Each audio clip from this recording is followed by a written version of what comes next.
Hazungumzi na mpagani. Hazungumzi na watu wa dunia hii. Anazungumza na wewe ambaye ni kanisa, mwili wa Kristo.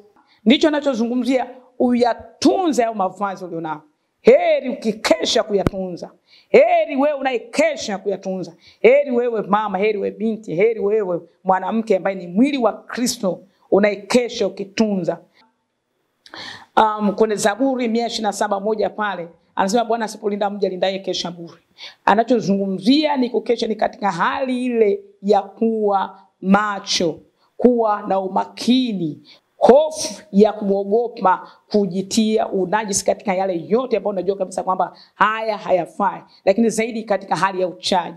Uchaji sio maana yake kwamba kusali sana, kuingia sana kanisani na kutoka. Uchaji ni katika ile kujua Mungu anataka nini na kwamba natakiwa nifanye nini, na kweli kwamba nayafanya hayo ambayo yanatakiwa.